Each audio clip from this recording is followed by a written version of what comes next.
Continuamos en esta mañana con esta serie de Don Dinero. Hoy vamos a ver la parte número 5, y espero que tú tengas allí preparado en este día tus notas, el guideline que está dentro del boletín para que puedas escribir y tomar nota. Hemos hablado durante todos estos días acerca de cómo manejar el dinero, de cómo ganarlo, de qué hacer y qué no hacer en algunas ocasiones, y hoy vamos a ver un punto nuevo. En esta ocasión vamos a ver, el tema dentro del dinero de que cómo vamos a prepararnos para el futuro, o cómo, acuérdense de que estuvimos hablando hace 2 semanas atrás sobre el trabajo, y dijimos de que Dios había establecido el trabajo como la forma de vida para nosotros y de ganarnos nuestro dinero. Y la semana pasada hablamos de la cuestión del juego como una forma que mucha gente busca y qué es lo que la palabra dice acerca del juego y las recomendaciones. En este día vamos a hablar acerca de los ahorros. Digo de los ahorros porque hay personas que ya no viven de su trabajo, ya no viven de la entrada así, de un cheque, del seguro social, de otras cosas. Ahora, en esta ocasión, pues hay personas que viven de sus ahorros, y vamos a explicar diferentes tipos de ahorros en esta mañana.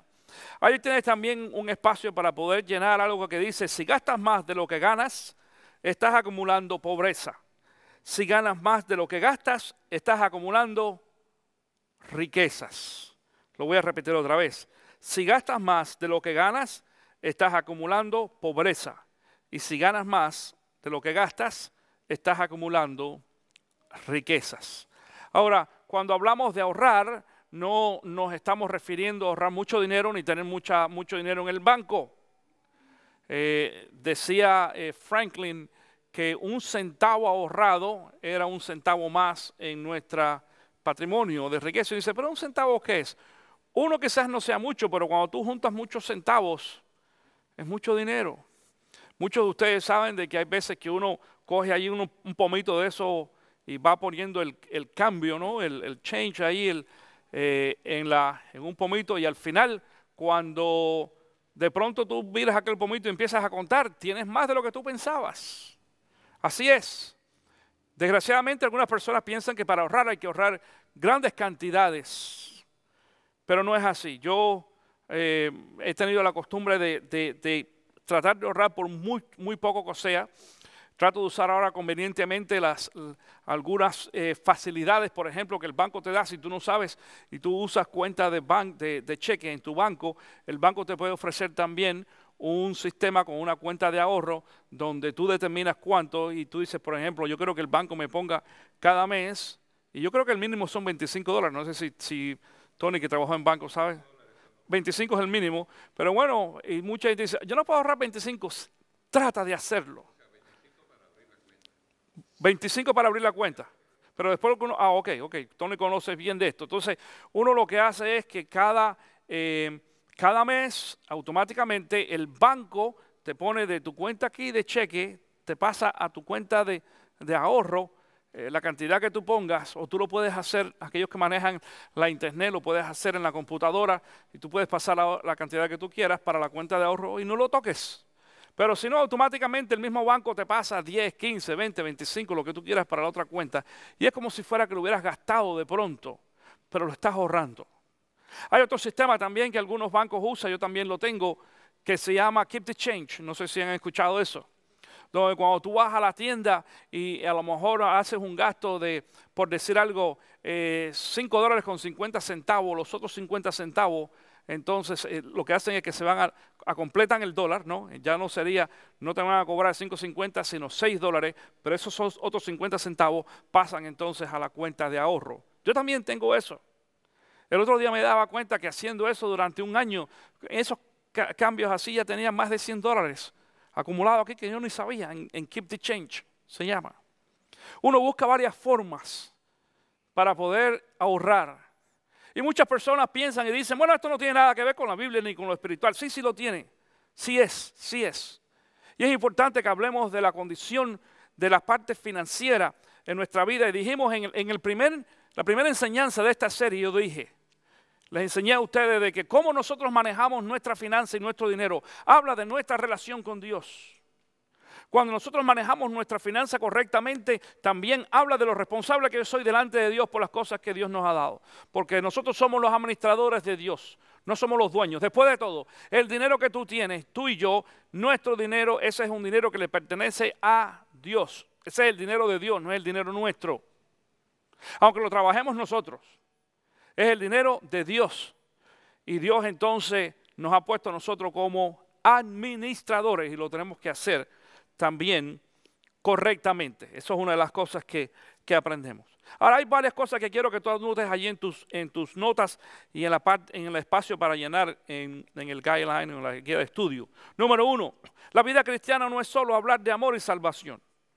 La vida cristiana no es solo hablar de amor y salvación, porque muchas personas piensan de que venir a la iglesia uno tiene que hablar solamente de Cristo Jesús, de los apóstoles, de esto, de lo otro, de la gracia, de eso nosotros hablamos, pero se hablan de otras cosas. Dice allí Mateo capítulo 4, versículo 4, Jesús les respondió, escrito está, no solo de pan vivirá el hombre, sino de toda palabra que sale de la boca de Dios. Y algunos dicen, mira pastor, ahí lo dice bien claro, que el hombre no vive de pan. No, esto no es lo que dice aquí.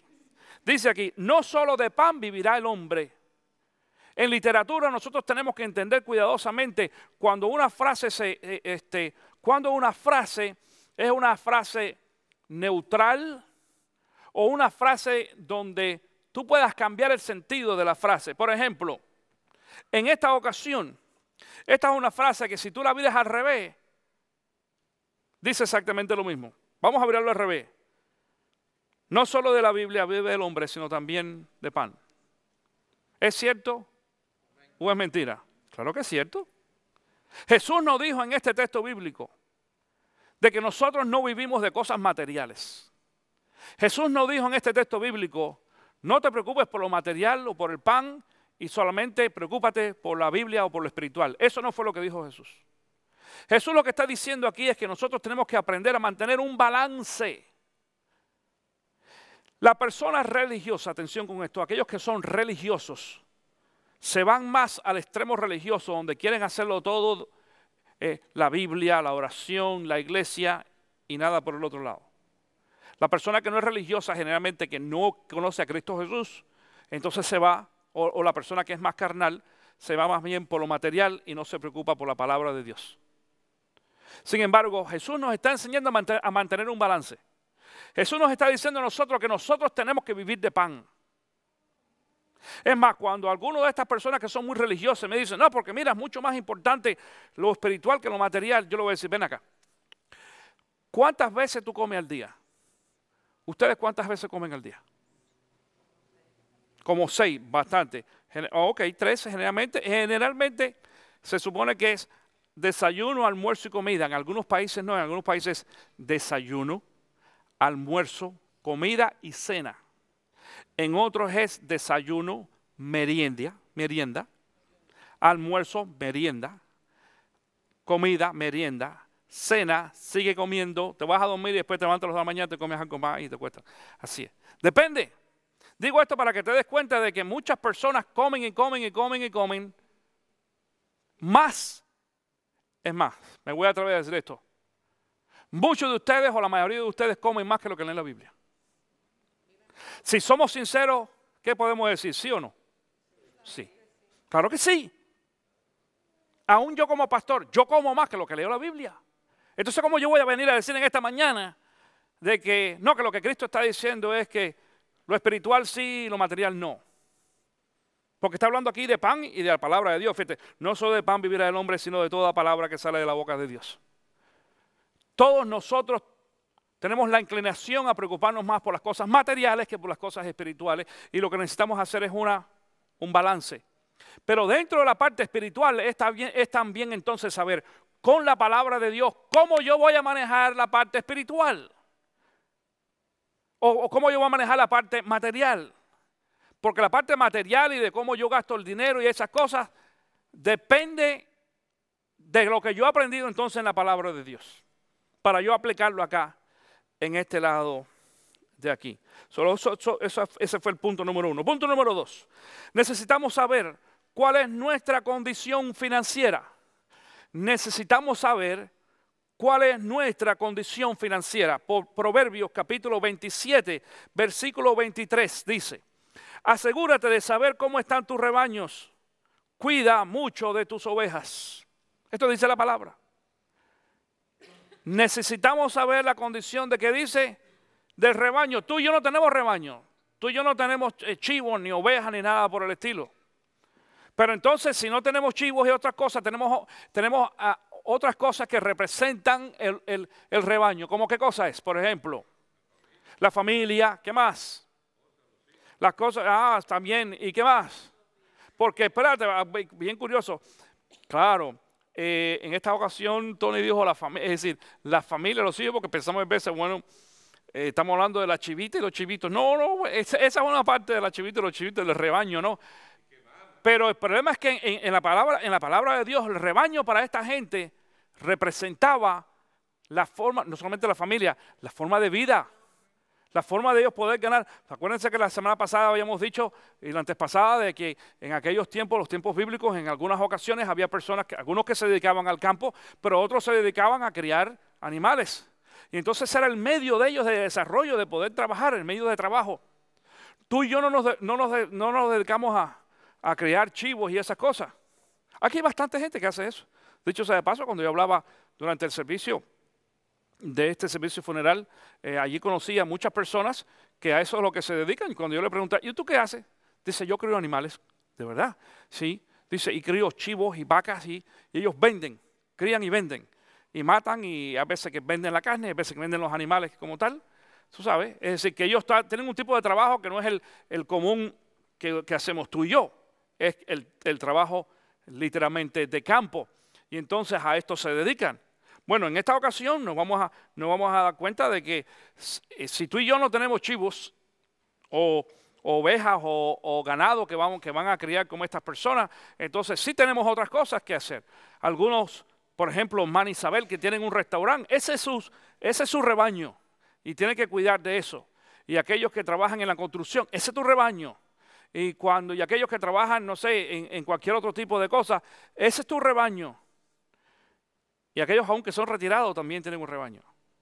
Tienes que cuidar de cómo es que lo que te está entrando. El gobierno también tiene sus controles y sus cosas. Generalmente, durante muchos años, el gobierno ha aumentado. Se supone que aumente el retiro. Pero yo he sabido que en los últimos años creo que había un centro de control y ya no te aumentan tanto como anteriormente o cosas así. Pues uno tiene que cuidar también de lo que tiene. Necesitamos saber cuál es nuestra condición financiera. Hay muchas personas que no saben cuál es su situación financiera. Hay muchas personas que no saben si en estos momentos tienen dinero en el banco o no. Y tú sabes cómo ellos saben. ¿Qué es lo que hacen para saber? Le escriben un cheque a alguien y se rebota y dice, entonces que no tengo dinero. Es necesario que nosotros podamos mantener allí cierto control. Mantén tu libretica, mantén tu nota. Ahora para más que todos los más jóvenes, pero los adultos también hacen lo mismo. Ahora con la tecnología que tenemos podemos saber cómo está nuestra cuenta de banco a través de la computadora o aún a través del teléfono, a través del celular. Si tú tienes celulares de este tipo inteligente, si el tuyo es tonto y no es inteligente, pues vas a tener que comprar uno inteligente para que te pueda, gracias Cané, ¿cómo es? Que lo mande a la escuela, correcto. Ajá, aquí está, esto es uno de los sobres del modelo principal, el primero que nosotros usamos, y eso es lo que decía. Mire, son 37, el banco nuestro nos cobra 37. Por favor, asegúrate de que tu cheque tenga fondo. De otra forma, dice, estarías obligando a la iglesia a pagar un recargo de $37, gracias. Y ponemos 37 porque ya nos han cobrado anteriormente $37 por personas que han puesto cheques sin fondo. Gracias, Carmen. Carmen tiene todo esto porque ella es parte del equipo de finanzas y sabe. Pero podemos tener el control y vemos allí en el teléfono, oh, no tengo plata. Mira, vivimos en una sociedad donde la tecnología nos está ayudando a todo esto. Y fíjate que la Biblia nos está apoyando. También el banco te manda, por ejemplo, si yo me acerco a un nivel muy bajo de la cantidad, es decir, del mínimo que ellos establecen, enseguida me mandan una nota aquí en el teléfono, un texto. El banco me lo manda, la computadora, el banco, bueno, no es nadie. Mr. López se está acercando a la cantidad del mínimo, ya me están diciendo, cuidado porque no tienes mucha plata ahí. Y enseguida tengo que hacer algo para poder mejorar mi fondo. Necesitamos tener control de esto. Número 3 en esta mañana. Necesitamos ahorrar para el futuro. Necesitamos ahorrar por el futuro. Proverbios capítulo 21, versículo 20 dice: en casa del sabio abundan las riquezas y el perfume, pero el necio todo lo despilfarra o lo gasta. Lo gasta. Es decir, el sabio ahorra y el necio ¿qué hace? Lo gasta. La gente hace eso, gasta mucho. Yo gasté mucho en un tiempo. Yo gasté mucho dinero. A veces que cuando era joven ganaba y bueno, ojalá hubiera podido ahorrar más hasta que me di cuenta que estaba gastando mucho.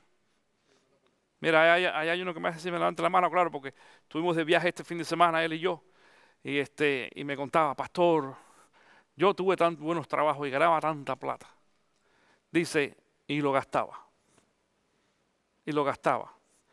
Es más, con tu permiso, Diblay, dice, ok, él me contaba: pastor, yo llegué a gastar mucho dinero jugando con mis amigos, jugando cartas y jugando otras cosas. Y me contabas, me dijiste que en una ocasión tenías $8,000 en una mesa ahí, ganado jugando $8,000. Y después no tiene nada. Y claro, así pasa. Hasta que dice él de que el mismo Espíritu fue quien lo trajo a la convicción de que no podía seguir jugando y gastando dinero. Pero sin embargo ahora se le hace un poquito más difícil. Porque así es la vida. Dios nos enseña, a todos nos pasa. Y Dios nos enseña lecciones para que nosotros podamos aprender el valor de las cosas y las bendiciones que Dios nos da, incluyendo el dinero. Yo a veces que pienso, mira, yo me acuerdo que yo gasté en esto y en aquello, y fue un gasto, no fue una inversión. Hay una diferencia entre gasto e inversión. Y eventualmente vamos a tener que darle cuenta a Dios por las cosas es decir, el gasto, por qué gastamos en cosas que no teníamos que gastar. Lo hacemos todavía en muchas ocasiones ahora cuando nosotros vamos allí a la tienda y compramos cosas porque nos gustan o porque nos embullamos, decimos, y nos damos cuenta que llegamos a la casa y ni lo usamos, los arrumbamos por ahí, y eso es un gasto, no estamos ahorrando. Proverbios capítulo 22, versículo 7 dice: los ricos son los amos de los pobres, los deudores son los esclavos de sus acreedores. Cuando tú y yo tenemos una deuda con alguien, somos esclavos de esa persona. Yo les dije hace ustedes un par de semanas atrás de que Luisa y yo hace 7 años estamos libres de deuda con excepción de nuestra casa. Y estamos viendo cómo pagarla lo antes posible. Y el día que tengamos el chance y mejore el mercado, pues la vendemos y nos mudamos a un lugar más pequeño con el dinero que le podamos sacar y ya. Porque nos estamos acercando al tiempo ya de retiro. Es decir, de retiro me refiero al sistema, no que nos vayamos a retirar porque esto vamos a hablar hoy. Pero tenemos que cambiar el sistema. Y según tú vayas, más que todos los jóvenes se vayan acercando a la edad mía, por ejemplo, te vas a dar cuenta. Yo antes podía hacer muchas cosas más que no puedo hacer ahora. Y según los años van pasando, uno se da cuenta que se cansa más. Y ya, yo antes era Superman. Y carga, y corre, sube y baja. Y ahora estoy como que me pesa la capa. La capa de Superman me pesa ya, imagínate tú. Entonces uno se da cuenta que tiene que cambiar el ritmo y tiene entonces que cambiar de mentalidad para que nos pueda alcanzar lo que ganamos, que en muchas ocasiones es menos que lo que ganábamos antes. Pero la única forma de poder hacer eso es a través de ¿qué? De ahorro, del ahorro, ahorrando, aunque sea poquito a poco. Yo hablaba hace unos días atrás a los jóvenes: ahorren. Papás y personas mayores también. Nunca es tarde para ahorrar algo, nunca es tarde para ahorrar, y se puede hacer. Y la Biblia nos enseña a ahorrar. Número 4, debemos tener un plan de gasto escrito. Bien interesante, y lo voy a explicar ahora porque Proverbios capítulo 21, 5 dice: los planes bien pensados, pura ganancia. Los planes apresurados, puro fracaso. Yo he sido toda la vida de planificar y de escribir. Y en las veces que me he aventurado a hacer cosas sin planificar, me salen terribles. Hay veces que, aún planificando, no siempre salen como uno espera. Aún planificando. Imagínate cuando tú no planificas. Pero fíjate lo que dice aquí la Biblia. Dice: los planes bien pensados, pura ganancia. Los planes apresurados, puro fracaso. Yo no tengo entre mis notas ahora este texto que te voy a dar, pero vino a mi mente en estos momentos que fue el mismo Cristo Jesús quien dijo en una ocasión, dice, ¿quién se va a reunir, es decir, a decidir hacer una torre sin antes calcular cuánto necesita para el gasto, para la construcción? La persona que hace eso no es sabia, es suficiente.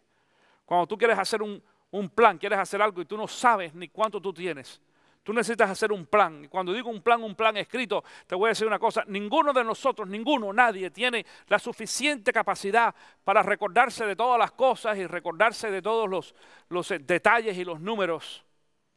Nosotros tenemos que escribirlos. En el departamento de finanzas, al equipo de finanzas, yo les he enseñado que cuando uno se sienta a trabajar con números, no se usa la tinta. Nosotros no usamos tinta. Nosotros usamos lápiz o lapicero. Así se enseña en finanzas. ¿Por qué? Porque cuando uno trabaja con números te vas a dar cuenta que uno se equivoca mucho. Tiene que ir ajustando aquí y allá, es correcto. Entonces, en vez de estar rayando, es más fácil borrar y poner la cantidad correcta. Cuando tú escribes un cheque, sí, no escribes un cheque con lápiz, porque tú me das un chequecito de 10 pesos y te vamos a cobrar 1000. No, dice, es una broma. Pero mucha gente hace eso si tú no lo sabes. Es decir, lo borran y tratan de cambiar y falsificar. Uno escribe con tinta, pero cuando son los planes, se escriben con lápiz. Número uno, para poder hacer ajustes y cambios, pero para poder leer, porque no tenemos todo escrito. Y esto es lo más práctico. Hazlo, es necesario, no te hagas vago con eso. La pregunta en esta mañana, pastor, ¿y todo esto que hemos hablado para qué? ¿Para qué? ¿Para qué? ¿Para qué? ¿Para qué es esto? Bueno, la respuesta es para disfrutar del futuro. Tú puedes escribir ahí para disfrutar del futuro. Y hay un espacio que tienes extra, dice, escribe ahí, retiro. Escribe, retiro. Nosotros tenemos entre nosotros algunos retirados. Si tú estás retirado, levanta tu mano. En este día. Ok, 1, 2, 3, 4, 5, 6, 7, ya. Qué bueno. Y tenemos algunos más quizás que no tengo ya aquí. Todos vamos a llegar a la edad del retiro. Escúchame, mi querido hermano. Las estadísticas muestran de que menos del 20% de los hispanos llegan a la edad de retiro preparados. Eso lo dicen las estadísticas. Menos del 20% de los hispanos llegan preparados al retiro. Yo estaba leyendo una estadística hace poco que dice que los grupos minoritarios, el grupo que más se prepara, ¿saben quiénes son? Los asiáticos, los japoneses, los chinos, los coreanos. Pero los chinos se tienen que comer la verde primero. Por eso mucha gente, tú ves a los chinos que montan restaurantes chinos. Y es muy raro que tú veas a un americano de mesero en un restaurante chino. Porque ellos se ayudan unos a otros. Y para ahorrar todavía mucho más, meten a 50 chinos en un cuarto. Muy parecido a algo que hacen también los mexicanos. Yo sé por qué los mexicanos, sí, claro. Pero los mexicanos son tontos. Tú ves a muchos de ellos aquí caminando, pero tienen su casa allá en México. Y tú ves que no tienen apartamento y viven 10 en un cuarto, sí, pero están haciendo su casito y su carrito y todo. Y cuando llega el tiempo de retiro, hacen goodbye. Y van para México, llevan la ciudadanía americana, el seguro social, y tienen su casita allá. Eso es mucho más vivo que muchos de nosotros aquí en los Estados Unidos. Anda pues, sí, pues empieza ya, para que pueda andar. Es cierto, la mayoría de los hispanos así son, de los grupos nuestros, desgraciadamente, étnicos hispanos, comparados con otros países, con otros grupos. Los americanos no van a pensar que están súper bien, tampoco, pero tú sabes, en la estadística están mucho más preparados que los hispanos. Y esta es una iglesia hispana, es decir, mayoritariamente hispana. Y por eso es que es necesario que yo pueda enseñarles a ustedes con la palabra de Dios. Escúchame, Dios te quiere bendecir. Nosotros somos un hijo de un Dios de amor y un Dios de bendición y de cuidado. Pero en muchas ocasiones nosotros estamos pidiéndoles bendiciones a Dios. Señor, bendíceme, y le ponemos el saco allí y en el saco hay un hueco. Y Dios quiere poner en tu saco. Pero si Dios sabe que tu saco tiene un hueco, no te va a poner nada o te va a poner muy poquito.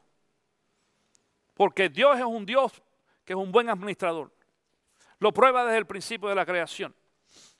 Y Dios, muy cuidadoso de poner en donde las cosas se despilfarran. ¿Te acuerdas cuando Jesús dijo en una ocasión, no le eches perlas a los puercos? Ten cuidado de no invertir en lugares donde no hay ganancia.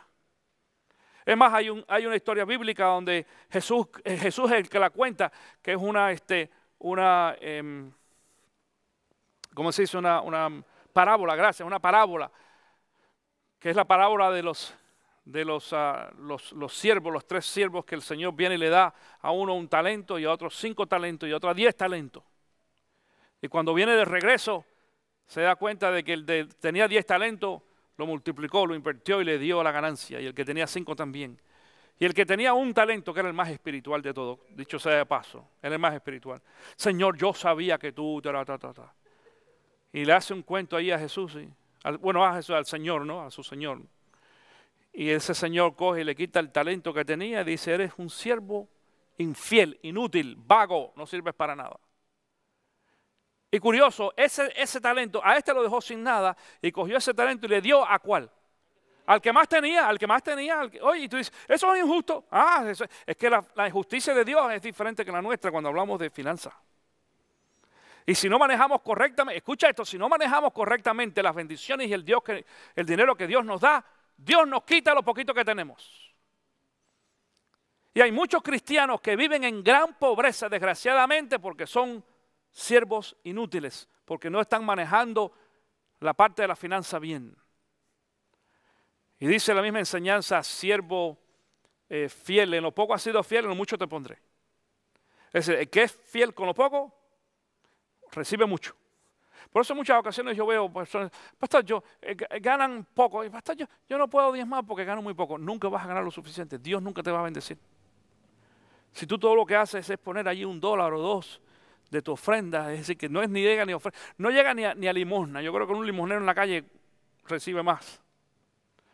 Si tú sigues usando a Dios como un limosnero, nunca vas a ir a ningún lado. Dios no te puede bendecir, porque tú necesitas ser fiel con Dios y tú necesitas manejar correctamente tus finanzas y que Dios se dé cuenta. Y Dios te reconozca como un obrero, como un administrador de sus bienes y de sus cosas correctamente, y Dios te va a poner, es decir, si tú has sido fiel en lo poco, Dios te va a poner en lo más alto y te va a dar más. Y así es que funciona la palabra.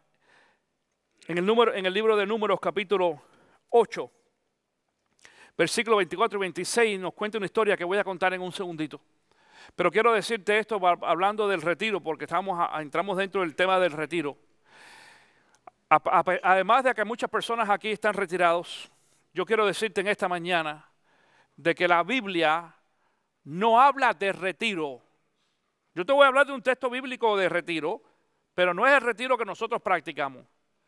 Porque la mayoría de las personas cuando se retiran, es más, antes de retirarse, muchos años antes, hay muchos que a los 30 y los 40 ya están pensando en retirarse. La edad en los Estados Unidos ahora es 65 años más o menos.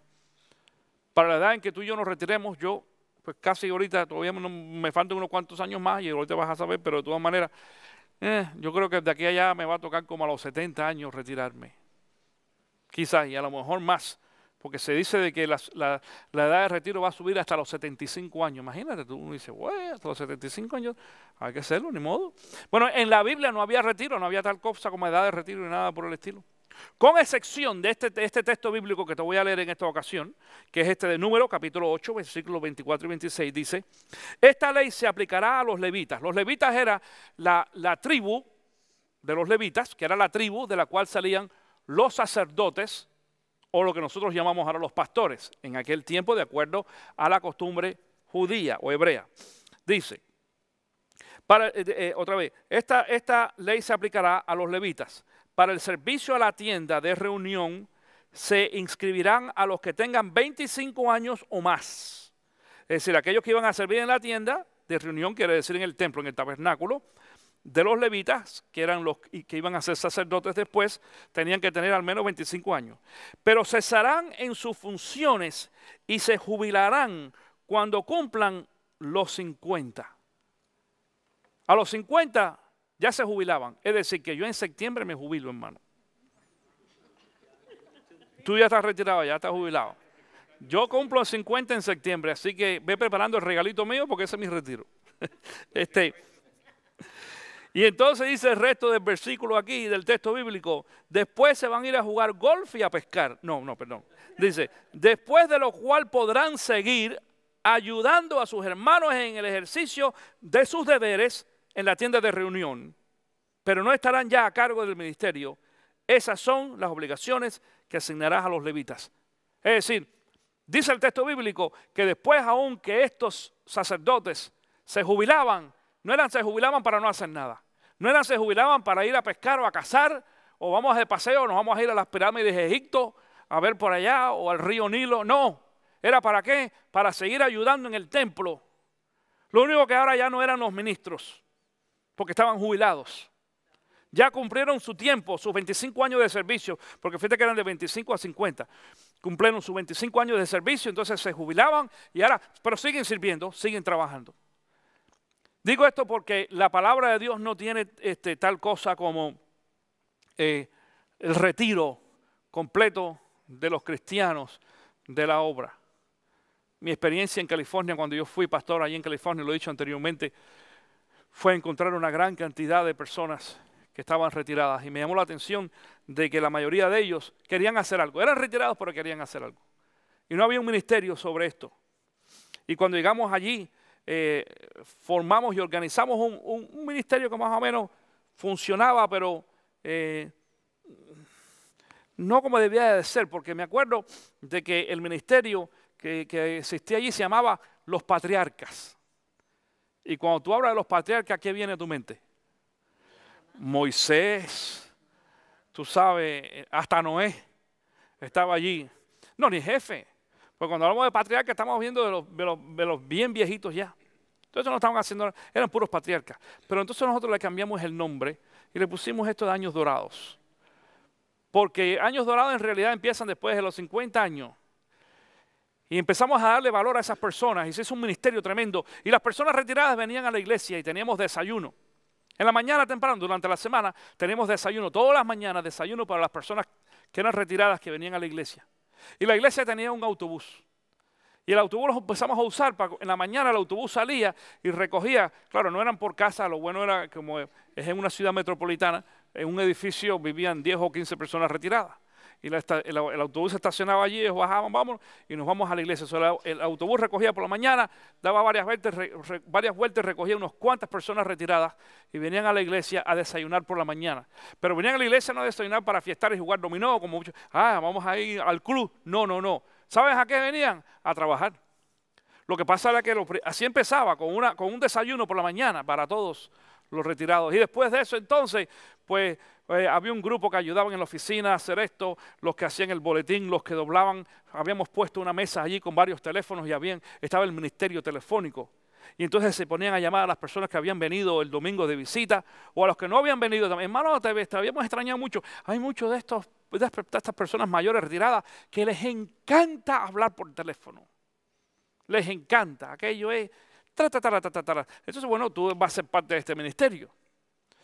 Pero ellos se empezaron a dar cuenta de que ahora eran importantes y que tenían un valor en la iglesia y tenían un valor para lo que era el ministerio como tal.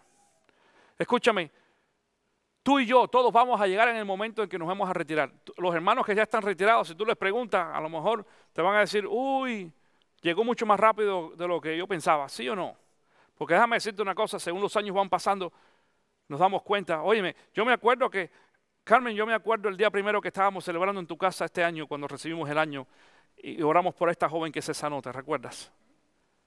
Y ya estamos en este momento en el mes de junio, estamos a la mitad del año ya. Se nos ha ido la mitad del año, así, en un abrir y cerrar de ojos. Cuando yo hablo con muchos de los jóvenes, yo recuerdo, cuando yo pienso en mis hijos, por ejemplo, y yo cierro los ojos, yo veo a mis hijos jugando conmigo allí al lado, chiquititos los dos, y de vacaciones, y aquí y allá, y ya los dos están casados y con sus familias y sus hogares. Ya no son esos niños, y se me fueron así de las manos, el tiempo se me fue de las manos. Y muchas veces, inclusive, me arrepiento de no haber hecho mucho más cosas con mis hijos. Porque yo pensaba que los iba a tener conmigo toda la vida y no fue así. aquellos que tienen hijos y que son más jóvenes, aprovechen a sus niños y disfrútenlos ahora. Porque el día va a llegar en que se les vayan y no, goodbye, papá. Ni papá, ni besito, ni nada, porque ahora tengo noviecitas y los amiguitos y quién sabe qué. Y más nunca los ves. Más nunca los ves. Yo estuve este fin de semana en Miami y alguien me decía, ¿vas a ver a tus hijos? No, no tengo el tiempo, ni ellos tampoco. Ellos están en su trabajo, yo voy y vengo, ellos no pueden ajustar el sketch conmigo, ni yo con ellos. Así es. Desafortunadamente, los años se nos van rapidísimo. Eventualmente vamos a estar todos, tú y yo vamos a estar en el tiempo de que nos vamos a acercar para la jubilación o el retiro. No quiere decir para no hacer nada. Quiere decir, ya no vas a tener que entonces que cumplir 8 horas.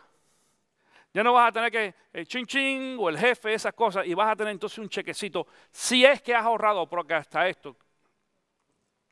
Si no has ahorrado correctamente, no vas a recibir nada.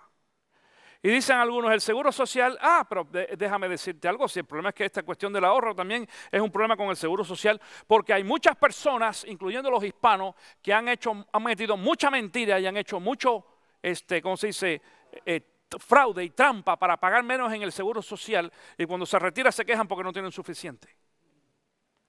El seguro social es el producto de lo que tú has ahorrado, y si tú metes mentira en el income tax y haces fraude, tú no vas a poner suficiente en el seguro social y cuando te retires te vas a retirar miserable y pobre, aunque seas cristiano. Te irás al cielo, pero te vas a ir al cielo con chancleta, con zapatos llenos de hueco. Yo sé que algunos se ríen y dicen, ay, yo tengo todavía, ya yo estoy ahí cerca. Así que desgraciadamente es así. Por eso es que la palabra de Dios nos enseña a ahorrar y prepararnos para los últimos días. Dios quiere cuidar de ti y Dios quiere bendecirte, pero nosotros tenemos que hacer la parte nuestra. Y muchos de ustedes, que bueno que en esta iglesia tenemos varias personas retiradas que están viviendo cómodos. No serán ricos. No voy a decir nombre porque le van a caer ahí a pedirle prestado. No. Sí, como Feliciano. No, digo, hay algunos que, qué bueno, chévere. Otra vez, no hay que ser rico, pero por lo menos que lleguemos a la edad de retiro con una estabilidad. Esto es lo que le enseña la Biblia. Yo creo que tú entiendas que te estoy enseñando algo de la palabra de Dios. Y es espiritual también. Dios quiere que tú llegues a la tu edad de retiro tranquilo, relajado, que no te estés preocupando, que no me alcanza, que para pagar la renta. ¿Para qué? Para que te puedas dedicar entonces para el Señor. Dedica tu vida al Señor. Porque Dios lo que quiere es que cuando tú y yo lleguemos a la edad de retiro o de jubilación, entonces nos enfoquemos totalmente para el Señor. En esta mañana tuviste que yo bendije y puse mis manos sobre José, perdón. Ya te cambiamos el nombre José, de José a Jesús, imagínate tú. No, sobre José como el nuevo anciano de esta iglesia. Y José se retira o se jubila en ¿qué? 2 años más o menos, José. Aproximadamente ese es su plan. Y me decía José, pastor, yo quiero jubilarme para tener entonces las 8 horas que yo uso en mi trabajo, tener para poder, no van a ser todas las 8 horas, pero parte de esas 8 horas para poder trabajar contigo y ayudarte en el ministerio. Blanquita pensaba que se iban a ir de un crucero allá las 8 horas de vacaciones todo el tiempo, o a París o cosas esas. No, Blanquita, eso una vez al año nada más, de todas maneras. Pero uno está buscando entonces el jubilarse, no para no hacer nada, sino para hacer cosas para el Señor. Y con esto quiero concluir en esta mañana. Dice Salmos capítulo 71, versículo 18, dice así, Salmos 71, 18. Aun cuando sea anciano y peine canas, no me abandones, oh Dios, hasta que anuncie tu poder a las generaciones venideras y dé a conocer tus proezas a los que aún no han nacido. Aun cuando estemos viejitos y con un bastón y todo, necesitamos predicar la palabra y trabajar para el Señor. Dibla y yo venimos de Miami este fin de semana que estuvimos filmando un documental a un pastor, a quien fue mi pastor, el doctor Leoncio Veguilla. Va a cumplir 82 años ahora en un mes más. Y le hemos hecho allí un documental de su vida y demás, donde a los 82 años casi de edad, todavía tiene el mismo fervor que tenía cuando era un joven y se fue al seminario a estudiar por predicar el evangelio. Ya no puede caminar. Él lo vio. Tiene una enfermedad en sus pies que anda con un carrito. Y ya no puede caminar. Es muy difícil el que se pueda levantar y sentar y andar. Pero todavía quiere predicar. Y todavía quiere enseñar a la gente. Y todavía quiere servir. Y está sirviendo en su iglesia. Y en la iglesia donde él está hay 2 o 3 pastores retirados. Esa es una iglesia bendecida, tiene 2 o 3. Claro, también el pastor tiene tremenda responsabilidad. Cuidado con lo que va a decir, que tiene 2 o 3 pastores allí jubilados que están basados en experiencia mirando lo que dices y lo que haces. Ojalá yo tuviera aquí 2 o 3 pastores de esa índole también. Serían tremendo apoyo para este ministerio, como quiera que sea. Pero aún cuando nosotros lleguemos a nuestra edad de retiro, no importa la edad que tengamos y tengamos canas, y ya nos dejemos de pintar el pelo como Feliciano y yo y demás, entonces pues decir al Señor, Señor, danos el chance de todas maneras de poder seguir sirviendo, adorándote y dar lo mejor para ti hasta el día que tú vengas por cada uno de nosotros. Si usted ha sido bendecido a través de esta enseñanza bíblica, nos gustaría saberlo. Envíe sus comentarios escribiendo a info@ccvida.com o llamando al teléfono 352-624-3519.